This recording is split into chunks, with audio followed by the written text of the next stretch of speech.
Hello guys, मैं रुखसार हसन, मैं सदिया को। आप देख रहे हैं GM 30 करेक्शन यूट्यूब चैनल। आपका हमारे इस चैनल पर दिल की अथाह ग्रहण से वेलकम।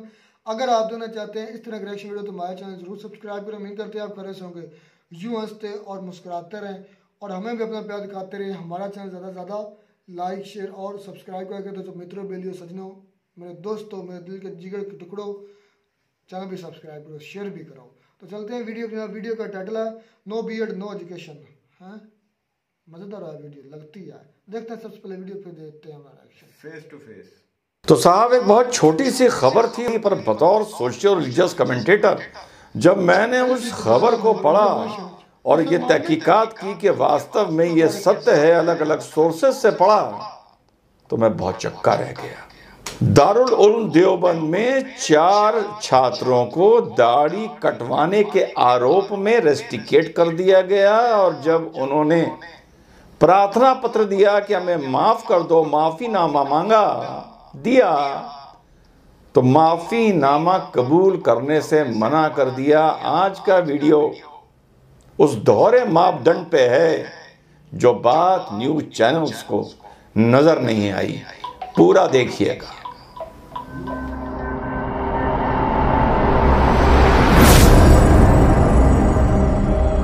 हेलो, नमस्कार, सत श्री अकाल, अस्सलाम वालेकुम। कैसे हैं जनाब? तो जैसा मैंने बताया कि दारुल उलूम देवबंद में 4 स्टूडेंट्स को दाढ़ी कटवाने के आरोप में रेस्टिकेट कर दिया गया और जब उन्होंने प्रार्थना पत्र दिया, माफीनामा लिखित दिया, तो उसको कबूल करने से भी मना कर दिया और नोटिस लगा दिया गया है कि दाढ़ी कटवाए जाने पर रेस्टिकेट छात्रों को कर दिया जाएगा। अब इस पूरे वीडियो में तरह तरह के अलग अलग तरह के दोहरे तहरे चौरे मापदंड देखिए। ऐसा दोहरा मापदंड के गिरगिट भी शर्मा कर बुर्खा पहन ले। ठीक है साहब, तो हुआ यूं कि 4 छात्रों को सस्पेंड कर दिया जाता है कि उन्होंने दाढ़ी कटाई। तो मैं इसमें अलग अलग तरीके से आप लोगों को बताऊंगा। ठीक है, दारुल उलूम देवबंद एक सलमनरी है, एक मदरसा है और वहाँ पर अगर आप दाढ़ी नहीं रखते हैं तो आप वहाँ के प्रोटोकॉल का वायलेशन करते हैं। चलिए, कोई बात नहीं, आपने उनको रेस्ट्रिकेट कर दिया। अगर कोई मठ है या कोई ऐसा वैदिक विद्यालय है जहाँ पे शास्त्र पढ़ाए जा रहे हैं, धर्मशास्त्र पढ़ाए जा रहे हैं, सनातन धर्म के बारे में पढ़ाया जा रहा है और वो आपको एक ड्रेस कोड बताते हैं, एक तौर तरीका बताते हैं और आप उसको पूरा नहीं करते तो आपको उस विद्यालय से भी निकाला जा सकता है। इसमें कोई ऐसी बात नहीं है। पर यार, एक बात बताओ, इसी तरह का ड्रेस कोड और तौर तरीके ही तो कर्नाटका में स्कूल की छात्रों को समझाया जा रहा था कि यार, तुम्हें जहां हिजाब पहनना है पहनो, सिर्फ स्कूल में ना पहनो। तो वहां फिर क्यों मातम करने लगे थे भाई? और अब वो छात्र, आप लोग को जानकर ताज्जुब होगा, उन्होंने सरकारी स्कूल से निकलकर प्राइवेट स्कूलों में एडमिशन ले लिया था, लेकिन अब बोर्ड की परीक्षा के टाइम पर सेंटर जो पढ़ रहे हैं वो सरकारी स्कूलों में पढ़ रहे हैं। तो अब ये छात्र सुप्रीम कोर्ट पहुंचे हैं इस चीज़ के लिए कि इनको अनुमति दे दी जाए एग्ज़ाम देने के लिए हिजाब या बुरखे में। घूम के फिर फंस गए सरकारी स्कूलों के चक्कर में। आज कुछ साल पहले या एक साल पहले तेलंगाना में इम्तिहान से पहले हिंदू महिलाओं का मंगलसूत्र तक उतरवाया गया था, चूड़ियां तक उतरवाई थी, क्योंकि उनको पढ़ना था, क्योंकि उनको इम्तिहान देना था, आगे बढ़ना था। उन्होंने बड़े आराम से अपनी चूड़ियां उतार दी, मंगलसूत्र उतार दिए, झुमके तक उतार दिए, टॉप्स उतार दी और जाके एग्ज़ाम दे के चले गए, क्योंकि उनको पढ़ना था। उनको इस्लाम के नाम पर, एजुकेशन के नाम पर ड्रामा नहीं करना था। तो वापस देवबंद के मुद्दे पर आता हूं कि जब तुम्हारा एक प्रोटोकॉल है, तुम उसको निभा रहे हो, तुम्हारा एक ड्रेस कोड है, तुमने उसके वायलेशन के लिए 4 लोगों को रेस्ट्रिकेट कर दिया, तो फिर कर्नाटका के टाइम पर तुम्हें मातम क्यों हो रहा था? तुम्हारे पेट में दर्द क्यों हो रहा था? पेट में मरवड़ क्यों उठ रही थी? वहाँ तो अलग कानून की बात करते थे, कहते थे हिजाब से फर्क क्या पड़ता है। अब ये बताओ कि दाढ़ी से इंजीनियर डॉक्टर, तुम तो मदरसे में इंजीनियर डॉक्टर बनाते हो ना देवबंद में, दाढ़ी रखने ना रखने से उसके ईमान पर क्या फर्क पड़ता है? पहला काउंटर। अब दूसरा काउंटर, जब ये वाली बात आती थी कि कुछ लड़कियां हिजाब पहन रही हैं, कुछ लड़कियां हिजाब नहीं पहन रही हैं, याद है? तो क्या कहते थे? This is a matter of choice, this is a matter of choice, याद है? तो वो मैटर ऑफ चॉइस उन 4 बच्चों का कहाँ गया जिन्होंने as a matter of choice अपनी दाढ़ी कटा ली और देवबंद ने इस आरोप में, इस शरियाई जुर्म में, इस गुनाह के चलते उनको रेस्टिकेट कर दिया। कितना बड़ा मुद्दा है सोशियो रिलीजियस कमेंट्री के हिसाब से, पर अफसोस कि चैनल्स ने इस मुद्दे पर डिबेट नहीं किया। ये मुद्दा हिजाब से जुड़कर, कौन सा, देवबंद में 4 स्टूडेंट्स के रेस्टिकेट का कर्नाटका के हिजाब के ड्रामे और नौटंकी से जुड़कर इतना खूबसूरत हो जाता है कि वो इन बेईमान दोगलों का धागा खोल देता है, इनके ईमान का, इनके ड्रामे का, इनकी नौटंकी का और इनके दोहरे मापदंड का। फिर अगर ये मुद्दा डिबेट में आता, फिर मैं पहुंचता, ऐसे ही घुमाता, फिर ये मुझे गालियां देते, मैं इनके कुर्ते पजामे का धागा खोलता और फिर मैं वैसे ही हंसता। और फिर ये कहते हैं कि हम रिजवान के साथ आएंगे नहीं। तुम रिजवान के साथ इस मारे नहीं आना चाहते क्योंकि तुम्हें पता है तुम्हारे गंदे ईमान को धो के इस समाज को रिजवान तुम्हारे अंदर का मैल दिखा देता है। तो देवबंद में मैटर ऑफ चॉइस नहीं है, कर्नाटका के स्कूल में मैटर ऑफ चॉइस होना चाहिए। देवबंद का एक कोड है जिसको फॉलो ना करते पे हम तुमको रेस्ट्रिकेट कर देंगे, लेकिन कर्नाटका के स्कूल का कोई कोड नहीं होना चाहिए। वो भी गवर्नमेंट से एड ले रहा है, तुम भी गवर्नमेंट से एड ले रहे हो, तुम्हारा भी एक ड्रेस कोड है, उसका भी एक ड्रेस कोड है, लेकिन नहीं, तुमको अपीजमेंट के नाम पर इस देश का सांप्रदायिक सौहार्द बिगाड़ना है और नौटंकी और ड्रामा करना है। जय हिंद, वंदे मातरम, खुदा हाफिज। इस बार भाई गुलजार और असदी बोलेंगे, मैं इस पर कोई नहीं बोल सकता, मेरे पास कोई अल्फाज नहीं है। तो सर पहले तो मैं बात भाई बार बार कर रहे थे कि ईमान और दोहरे मेयार की मिसालें दे रहे थे, कर्नाटका की कहाँ से। मैं आपको बता, यहाँ पर मैं आपको बता दूं कि मामला है 2 अलग जिन्स का, एक मर्द और एक औरत। अब बात जाती है, मुझे नहीं पता, उन्होंने कहा कि जिसकी चॉइस है हिजाब पहने, जिसकी चॉइस है ना पहने। मैंने ये बात नहीं सुनी, मैं तो ये इस भाई के ज़ुबान से सुन रहा हूँ। ये बात चॉइस की नहीं है मेरे भाई। अगर इन्होंने कहा तो इन्होंने भी गलत कहा है। ये बात चॉइस की नहीं है मेरे भाई। हर मुसलमान लड़की को हिजाब पहनना चाहिए, मैं ये मानता हूँ, हमारे इस्लाम में ये है, ये एक हकीकत है। अच्छा, अब बात आती है दाढ़ी पर। दाढ़ी एक सुन्नत है, मतलब कि हमारा शौक है कि जैसे आका सल्लल्लाहु अलैहि वसल्लम का चेहरा मुबारक सज जाता था दाढ़ी के साथ सजता, जैसे वो नजर आते, हम भी ऐसा नजर आने की कोशिश करते हैं। मतलब इसीलिए इस नीयत से दाढ़ी रखी जाती है। एक होता है दाढ़ी शुरू से ही ना रखना, उसमें कोई प्रॉब्लम नहीं, आपकी मर्जी रखें, आपकी मर्जी ना रखें, वो एक अलग मैटर है। एक होता है आप किसी वजह से दाढ़ी को मतलब कि उतार देते हैं, आपको कोई स्किन का मसला है या ये वो जैसा भी आप कोई बहाना बना देते हैं, वो भी एक अलग मसला है। एक आप अपना चेहरा साफ करने के लिए दाढ़ी को उतार देते हैं कि मैं जरा खूबसूरत नजर आऊं।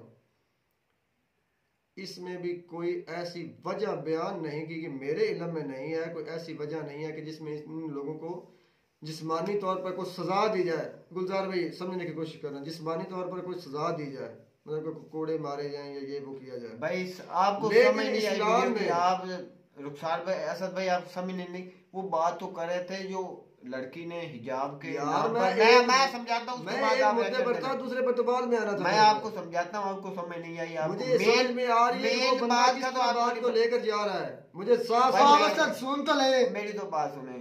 जो लड़की थी ना कर्नाटका की, ये वो जो एक कॉलेज में हिजाब करके गई थी, तो उसका कानून है कि आप कॉलेज के अंदर हिजाब नहीं कर सकते। एग्जाम होंगे ना, आपका ड्रेस कोड है, मेरी तो उसके बाद आप बोलना कि आपका ड्रेस कोड है कॉलेज का, क्या आप इधर हिजाब नहीं कर सकते। वही बात जो उन्होंने लड़कों ने अपनाई है उधर, आप दाढ़ी उन्होंने कटा दी है, तो उन्होंने ये लगाया कि आप दाढ़ी नहीं कटवा सकते, आप हमारा ये ड्रेस कोड है जहाँ सारे दाढ़ी रखते हैं, तो उस पर उन्होंने उसको निकाल दिए 4 आदमी। तो उधर वो कानून है जो हिजाब करते हैं, जो लड़की ने हिजाब मेरा एक छोटा सा सवाल, मुझे मेरी बात आप उसका कंप्लीट मुझे होने दे। समझ में आ गई आपकी बात जो आप कहना चाहते थे, मैं भी आपको क्या कंप्लीट हो मुझे समझ में आ गई। आपका कहने का मतलब है कि उनका कानून था कि जितनी भी लड़कियां आई हमारे कानून के तहत उनका एक ड्रेस कोड होगा, वो हिजाब नहीं पहनेगी कॉलेज के अंदर, चाहे वो मुस्लिम है चाहे वो गैर मुस्लिम है। ऐसी बात है, ऐसी बात है। यहाँ इनका कानून है कि आप दाढ़ी के बगैर यहाँ नहीं रह सकते, ऐसा ही है। उन्होंने हिजाब उतरवाया तो इन्होंने इतना ड्रामा किया, इन्होंने दाढ़ी उतरवाई तो इन लोगों को रेस्टिकेट कर दिया गया और फिर उनका माफीनामा नहीं माना गया। बात सिर्फ इतनी सी है ना, मैं इसी पर बहस कर रहा था लेकिन आपको समझ नहीं आ रही थी।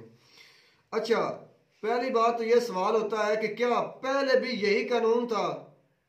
पहले इस मामले से पहले भी यही, जब से ये इदारा बना यही कानून है कि कोई लड़की हिजाब नहीं पहन सकती? अगर ऐसा था तो मेरे भाई इन लोगों को पहले आगाह किया जाना चाहिए था, स्टूडेंट्स को, कि आप यहाँ पर हिजाब पहनकर मत आए पहले दिन से। अगर पहले दिन से ऐसा नहीं है तो फिर भाई वो ज्यादती है। समझ में आ गई बात? अच्छा, अब आ जाती है इस दाढ़ी की बात। अगर इनका कानून है मेरे भाई, अगर इन्होंने तो पहले ही बताया हुआ है कि अगर आप दाढ़ी उतारेंगे तो हम आपको रेस्टिकेट कर देंगे, तो फिर उनकी गलती नहीं है सर। अगर उन्होंने नहीं बताया उन लोगों को कि आप दाढ़ी उतारेंगे तो हम आपको रेस्टिकेट कर देंगे, तो फिर ये इनकी गलती है मेरे भाई। रुखसार असद भाई, ये बात अच्छी नहीं है कि आप उसको तलीम दें, ये नहीं कि दाढ़ी पर यार मसला जो पेश आया ना, मेरी बात सुनो, वीडियो में जो मसला पेश बताया गया ना, जो मुद्दा बयान किया गया, मैंने उस पर कहा है आगे आ जाती है दाढ़ी रखनी और ना रखनी और मनवाने की, जैसा उनकी मर्जी है, उन्होंने मर्जी पर बात नहीं आती मेरे भाई। अच्छा, आपने लाजमी दाढ़ी रखनी है जो उनके कानून है। मैं कहता हूँ कि अगर उनका कानून ये है ना कि हमारे इस इदारे में सिर्फ दाढ़ी वाले बंदे ही रहेंगे और जो बनवाएगा वो जहाँ नहीं रहेगा, अगर तुलबा को उनका पता है उस बात का, तो मेरे भाई फिर तुलबा को ठीक तरीके से उसके कानून के मुताबिक निकाला गया। अगर उन्हें नहीं बताया गया, अगर उन्हें इसके बारे में पहले नहीं बताया गया, तो फिर तलबा के साथ उधर क्यों? अगर वो माफी मांग रहे हैं तो उन्हें माफी देनी चाहिए। अच्छा, मेरे भाई ऐसा मैं अच्छा, इधर ये कानून लगता है कि दाढ़ी आप नहीं मनवा सकते, तो उधर जो उस कॉलेज का कानून है कि आप इधर बुर्का नहीं कर सकते, निकाब नहीं कर सकते, तो उधर मुसलमानों ने क्यों आवाज उठाई कि हम पर ये जुल्म कर रहे हैं? हमारा भी पहले ये आपको बात क्लियर कर दी है कि अगर उन्होंने पहले दिन से उन्हें बताया हुआ है कि आप यहाँ पर हिजाब में नहीं आ सकते, भाई आप कॉलेज में हिजाब अलाउ ही नहीं है। सर आप समझने की बात नहीं ना कोशिश कर रहे। अगर उन्हें पहले नोटिफिकेशन दिया गया है के बाद में क्या होगा ये मुझे समझ नहीं समझने की कोशिश करो। वो प्रोपेगेंडा होता है जो बाद में अचानक किया जाता है, जो पहले नोटिस दिया जाता है उसमें फिर कोई जवाब नहीं बचता कि भाई आपको पहले इत्तला किया गया। अच्छा, एक कॉलेज में अलाउ ही नहीं है, मेरी तो बात सुने, एक कॉलेज में अलाउ ही नहीं है कि आप नकाब के बगैर इधर आएंगी, नकाब नहीं कर सकते, तो फिर नकाब क्या है? आप मेरी बात समझने की कोशिश नहीं कर रहे। अच्छा, मैं ये कह रहा हूँ कि अगर तो उनका पहले दिन से ये कानून है कि आप हिजाब में या नहीं आ सकते, अलाउ किया गया, बताया गया, तो कानून बन सकता है ना। मेरी बात सुने ना सर, पहले ही बताया गया कि आप हिजाब है यहाँ नहीं आ सकते, जिन्होंने हिजाब बैन कराना है वो यहाँ नहीं आ सकते, नहीं पेपर दे सकते। भाई सीधी सी बात है। तो फिर वो उन्होंने मेरे भाई ठीक किया है। अगर उन्हें पहले बताया गया तो हिजाब में आई लड़की, तो फिर उन्होंने ठीक किया है। अगर नहीं बताया गया तो फिर उन्होंने ज्यादती की है मेरे भाई।